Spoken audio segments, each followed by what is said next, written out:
नमस्कार स्टूडेंट्स, कैसे हो सभी। I hope you are fine. और आज इस लेक्चर में डिस्कस करने वाले हैं some important key points of a subspace. इससे लास्ट लेक्चर में हम लोगों ने सबस्पेस पढ़ा, कौन सी कंडीशंस को वो फॉलो करके जाता है, एक छोटी सी डेफिनेशन थी। अब उन सबस्पेस से जुड़ी हुई क्या क्या ऐसे की पॉइंट्स, क्या क्या ऐसे जरूरी बातें हैं जो हमें पता होनी चाहिए, वो आज इस लेक्चर के अंदर डिस्कस करेंगे। तो वेलकम टू गेट स्मैशर्स। मेरा नाम है अंकित अरोड़ा। बिना किसी देरी के स्टार्ट करते हैं। तो सबसे पहले हम लोग आज इस लेक्चर के अंदर जिन भी इंपॉर्टेंट पॉइंट्स के बारे में बात करने वाले हैं जो कि रिलेट करनी है आपके सब स्पेस से। तो जब भी मैं कोई पॉइंट एक्सप्लेन करूंगा, अब आपको किस तरीके से इन पॉइंट्स को समझना है। देखो, ये सारी इंपॉर्टेंट थ्योरम्स या ये सारे की पॉइंट्स आपको हर जगह, हर बुक, है ना, हर एआई मॉडल के अंदर मिल जाएंगे। चैट जीपीटी में आप सर्च करोगे, सारी थ्योरम्स एज इट इज मिल जाएंगी। लेकिन आपको इसको पढ़ना किस तरीके से है। देखो, मैं यहाँ पे थ्योरी आपको एक्सप्लेन करूँ और समझा करके चला जाऊँ, मज़ा नहीं आएगा। एक एक पॉइंट जैसे जैसे मैं एक्सप्लेन कर रहा हूँ और जिस तरीके से मैं इमेजिन करने की, आपको इमेजिन करवाने की कोशिश करूंगा, वैसे वैसे आपके माइंड में इमेजिन होना चाहिए, तब जा करके ये पॉइंट थोड़े समझ आएंगे। अदरवाइज लगता है कि ये क्या थ्योरी चल रही है, ठीक है ना। तो जैसे जैसे मैं पॉइंट्स को एक्सप्लेन करूंगा, मेरी 100% कोशिश रहेगी कि आप उस टॉपिक को फील कर पाओ, इमेजिन कर पाओ, तब जाके ये वाले पॉइंट्स जो है वो समझ आते हैं। तो स्टार्ट करते हैं। देखो, सबसे पहली कंडीशन या सबसे पहली थ्योरम यहां पे कहती है हमारे पास, वो कहता है a necessary and sufficient condition for non empty subset W। अगर कोई W सबसेट है किसी वेक्टर स्पेस का over a field F to be a subspace of V is that W is closed under addition and scalar multiplication. देखो, इस rule में तो कोई बहुत बड़ी बात ही नहीं है। यहां पे क्या कहने की कोशिश कर रहा है कि अगर कोई भी W, है ना, सब स्पेस है किसी वेक्टर स्पेस का, ठीक है, सब स्पेस है, तो ऑब्वियस सी बात है to be a subspace W को, देखो दोबारा से क्या कहना चाह रहे हैं, necessary and sufficient condition for non empty subset W तब इसका सबसेट होगा ऑफ अ वेक्टर स्पेस, तब उसको सबस्पेस बोला जाएगा जब वो इन दो कंडीशंस को सेटिस्फाई कर रहा है। यार सिंपल सी बात है, जब तक वो क्लॉज नहीं है अंडर एडिशन और स्केलर मल्टीप्लिकेशन, तब तक वो वेक्टर स्पेस के ऑपरेशन को सेटिस्फाई नहीं कर रहा। अगर वो वेक्टर स्पेस के ऑपरेशन को सेटिस्फाई नहीं कर रहा तो वो उसका सबसेट हो कैसे सकता है। तो अगर वो सबसेट नहीं है तो वो सबस्पेस भी नहीं हो सकता, ठीक है ना। तो यहां पे ये क्या कहना चाह रहा है, W जिस भी वेक्टर स्पेस का सबसेट लिया जा रहा है, प्रॉपर या इम्प्रॉपर, है ना, तो जिस भी वेक्टर स्पेस से सबसेट लिया जा रहा है वो उसके दोनों इंटरनल और एक्सटर्नल बाइनरी ऑपरेशंस, जो आपका चाहे अंडर एडिशन आपका इंटरनल ऑपरेशन है और स्केलर मल्टीप्लिकेशन आपका एक्सटर्नल है, तो उन दोनों ऑपरेशंस के लिए क्लोज्ड होगा। इसका मतलब पता है क्या है कि अगर मैं W के दो एलिमेंट ले लूं, W1 एंड W2, और उनको अगर मैं ऑपरेट करूं, उससे भी एक ऐसा एलिमेंट ही जनरेट होने वाला है जो वापस से उसी W में आएगा, तभी तो वो क्लोज्ड हो गया ना, वापस से उसी सेट का एलिमेंट होना चाहिए। ऐसे ही अगर मैंने कोई एलिमेंट पिक कर लिया और उस वेक्टर स्पेस के फील्ड से एक स्केलर क्वांटिटी उठा ली, ऑब्वियस सी बात है वो उसका सबसेट है तो उसी से स्केलर क्वांटिटी उठाएगा, उसी के फील्ड से अगर उठा ली, अब जो एलिमेंट बनने वाला है ये एलिमेंट भी बिलोंग करना चाहिए W में, यानी कि अंडर स्केलर मल्टीप्लिकेशन और एडिशन ये क्लोज्ड होना चाहिए। कौन क्लोज्ड होना चाहिए? W। क्लियर? चलो नाउ सेकंड पॉइंट पे आते हैं। देखो सेकंड पॉइंट यहां पे क्या कह रहा है,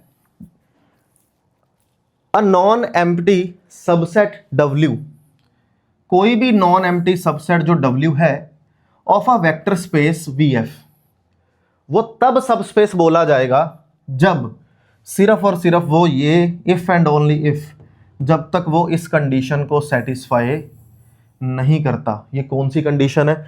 वो कहता है एक एलिमेंट उठा लिया जाए वेक्टर से, यानी कि W से ही। जैसे मान लो मैंने बोला W मेरा सबस्पेस है किसका, या सबसेट है किसका, V का।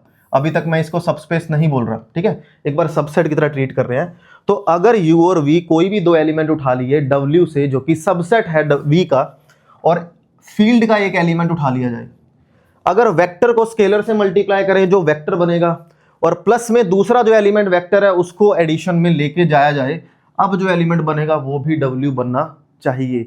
अगर आप इन पॉइंट्स को थोड़ा सा ध्यान से समझो तो ये प्रैक्टिकली पता है आपको क्या कहना चाह रहे हैं।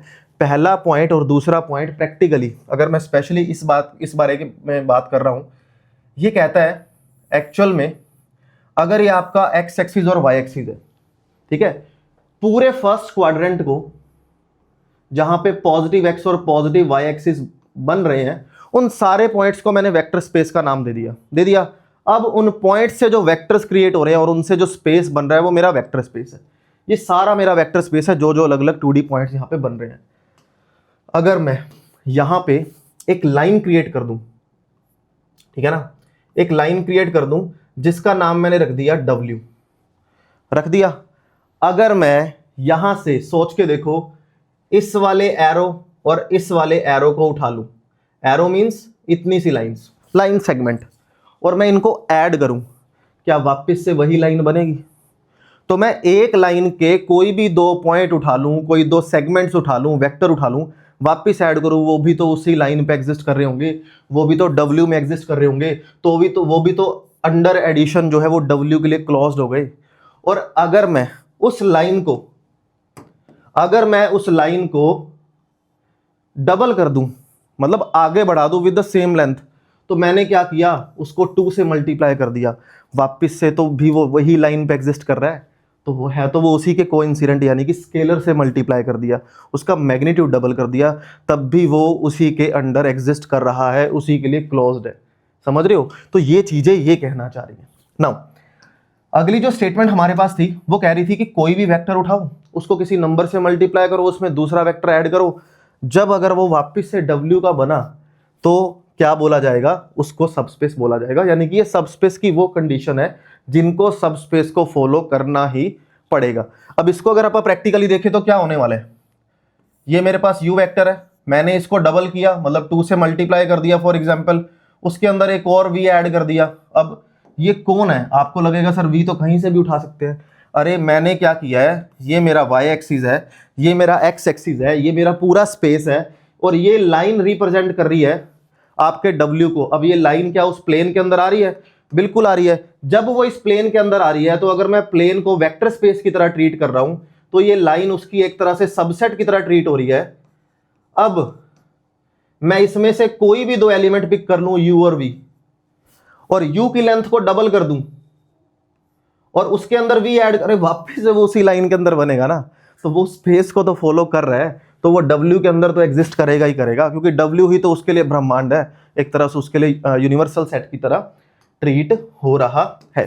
ठीक है, एक थ्योरम और है, यहाँ पे मेंशन नहीं है बट आप उसको इस तरीके से भी लिख सकते हो। इसी से बनी हुई थ्योरम है कि AU प्लस में BV का जो आंसर होगा वो भी W में एग्जिस्ट करता है हमेशा। ठीक है ना, जरूरी नहीं है कि सिर्फ इधर से एलिमेंट हो, इधर स्केलर मल्टीप्लाई हो, इधर स्केलर मल्टीप्लाई हो, दोनों की एडिशन हो, बात वापस से वही कहानी घूमने वाली है। U उठाया डबल कर दिया, V उठाया ट्रिपल कर दिया, ऐड कर दिया, उसी लाइन सेगमेंट का पोर्शन वो बनेगा। ठीक है ना। नाउ थर्ड पॉइंट पे आते हैं। आई होप कि समझ आ रही है चीज़ों को देखो, मैं जो जो चीज़ें आपको एक्सप्लेन कर रहा हूं उन चीज़ों को आपको फील करना है, थ्योरी वाले पोर्शन पे नहीं जाना है, क्योंकि इसको आप अपनी लैंग्वेज के अकॉर्डिंग भी लिख सकते हो बड़े आराम से, है ना। नाउ अब नेक्स्ट पोर्शन क्या कहता है, नेक्स्ट हमारी स्टेटमेंट कह रही है, फर्स्ट सेकंड हो गया, थर्ड बहुत इजी है यार। The intersection of any family of subspaces of a vector space is also a subspace. वो कहता है अगर intersection of any family of subspaces, मैंने W1 उठाया वो एक सबस्पेस था, मैंने W2 उठाया सबस्पेस था, W3 उठाया सबस्पेस था, किसके सबस्पेस है? वेक्टर स्पेस के सबस्पेस है, VF वेक्टर स्पेस की। अगर इन सारी फैमिलीज का इंटरसेक्शन कर दिया जाए और एक कॉमन सबसेट जो भी निकल के आने वाला है वो भी सबस्पेस की तरह ट्रीट होगा वेक्टर स्पेस के लिए। बड़ा सिंपल सा लॉजिक है।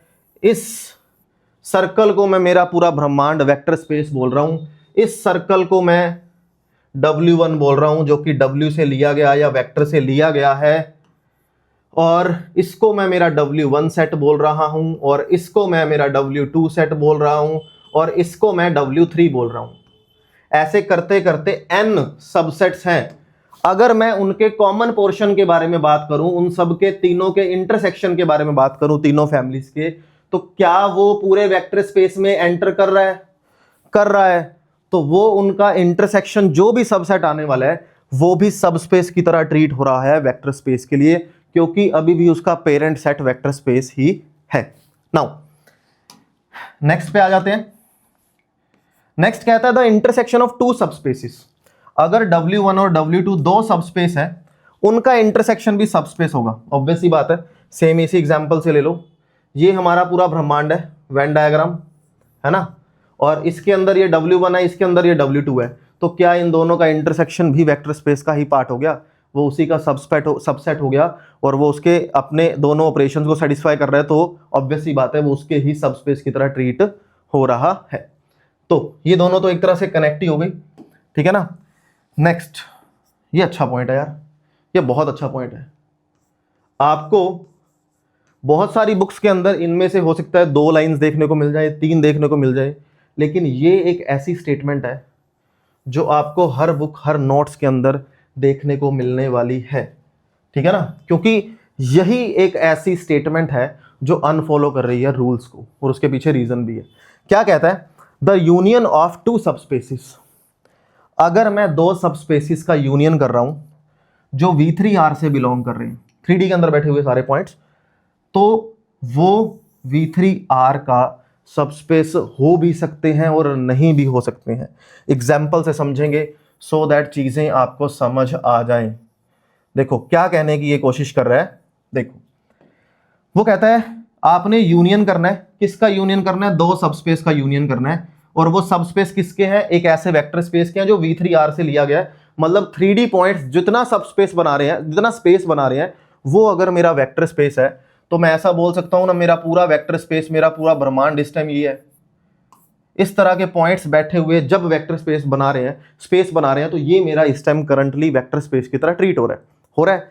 क्या मैं ऐसा बोल सकता हूं A,0,0, मैं ऐसे एलिमेंट्स को W1 बोल रहा हूं जो A00 है, और ऑब्वियस सी बात है ये W1 सबसेट होगा किसका? वेक्टर स्पेस का, क्योंकि वेक्टर स्पेस में कौन है? सारे के सारे 3D पॉइंट्स हैं, और W1 ऑब्वियस सी बात है उन 3D पॉइंट्स में तो ये बैठा ही होगा जहां पे x की वैल्यू है, बाकी सारी 0 है। इन शॉर्ट जो x एक्सिस पे पॉइंट बैठे हैं उनसे बनने वाला स्पेस।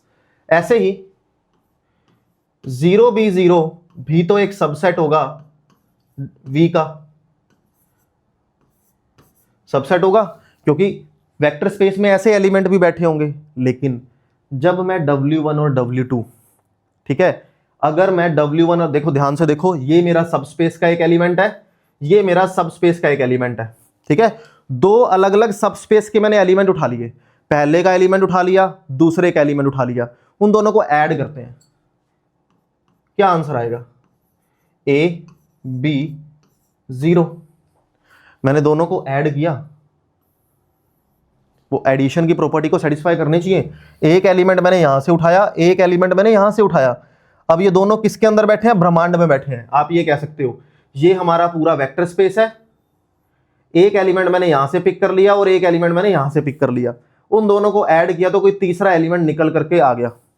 अब अगर आप इस तीसरे एलिमेंट को थोड़ा सा ध्यान से देखो, तो ना तो ये एलिमेंट, ध्यान से देखना, ना तो इस टाइप का एलिमेंट आप कहोगे सर वापस से तो वेक्टर स्पेस में आ गया। अरे नहीं मेरे भाई, जब मैंने इन दोनों को ऐड किया, ये जो एलिमेंट निकल करके आया है, ना तो ये एलिमेंट W1 में एग्जिस्ट कर रहा है और ना ही ये एलिमेंट W2 के अंदर एग्जिस्ट कर रहा है।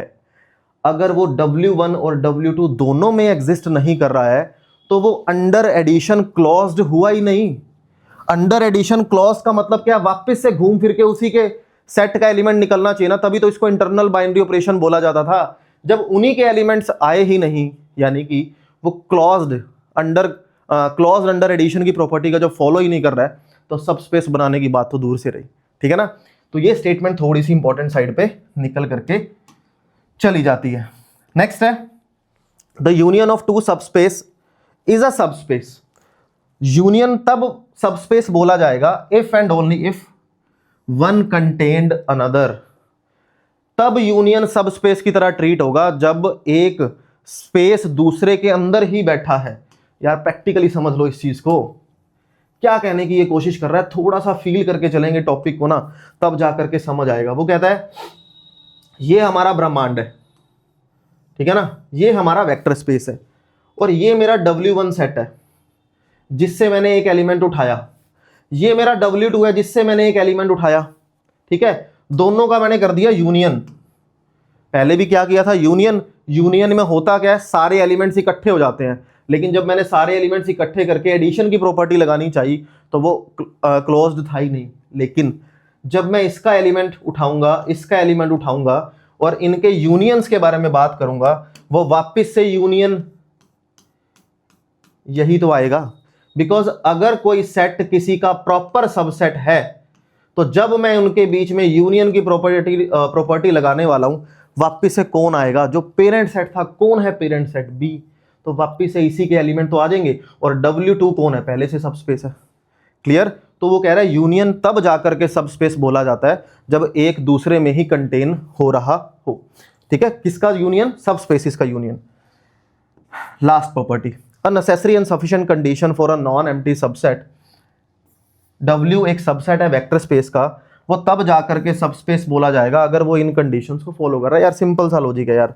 अगर मैंने U उठाया एक वेक्टर, V उठाया एक वेक्टर, वो भी W में आने चाहिए। कब, जब UV खुद W के अंदर बैठे हैं, ठीक है ना, UV खुद W के अंदर बैठे हैं। देखो इसको मैं इस तरीके से एक्सप्लेन कर सकता हूं आपको। मान लो ये मेरा एक सेट है, सेट के एग्जांपल से समझाता हूं, ठीक है। मैंने इनमें से 3 एलिमेंट उठा लिए जिसको मैंने U बोल दिया, फिर मैंने और 3 उठा लिए, 3 4 5 उठा लिए जिसको मैंने V बोल दिया।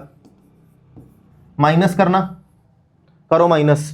जब 2 सेट आपस में माइनस होते हैं तो पहले सेट से वो एलिमेंट गायब हो जाते हैं जो दूसरे में, या इंटरसेक्शन गायब हो जाता है। क्या ये 1 2 है, और क्या ये 1 2 सेम टू सेम एलिमेंट उसी में बैठे नहीं है, बैठे होंगे यार, है ना। तो नेक्स्ट है AU, W में बिलोंग करना चाहिए अगर A फील्ड का एलिमेंट है और U W का। अभी हम लोगों ने देख लिया, अगर मेरे पास X एक्सिस और Y एक्सिस का एग्जांपल लिया जा रहा है, ठीक है ना, अगर AU बिलोंग कर रहा है W में, कब, A फील्ड का एलिमेंट है जिसके वेक्टर स्पेस के बारे में बात हो रही है, U W का एलिमेंट है, ये W है, ये U है। जब इसको किसी भी स्केलर से 2 से 3 से हाफ से मल्टीप्लाई किया जाएगा तो वापस से वो उसी W की लाइन में ही एग्जिस्ट करेगा, ठीक है ना। तो ये सारे के सारे वो पॉइंट्स हैं जिनको आपको थोड़ा सा अंडरस्टैंड, थोड़ा सा फील करना पड़ेगा। मैं फिर भी, मेरी तरफ से बेस्ट सजेशन है, मैं हर बार हर वीडियो में बोलता हूं, अगर कोई भी पॉइंट में आपको प्रॉब्लम क्रिएट हो रही है तो डेफिनेटली आप कमेंट सेक्शन के अंदर क्वेश्चंस पूछ सकते हो। बट बेस्ट सजेशन ये है, जब आप लीनियर अलजेब्रा कवर कर रहे हो, खास करके उनकी थ्योरी कवर कर रहे हो, एक लेक्चर को कम से कम 2 बार आपको देखना है और उसको फील करना है, अंडरस्टैंड करना है, इमेजिन करना है, तब जाके चीज़ें हमें क्लियर होती हुई नज़र आ जाएंगी। तो अगली वीडियो के अंदर मिलते हैं, कुछ नया सीखेंगे। Have a good day to all of you, bye bye.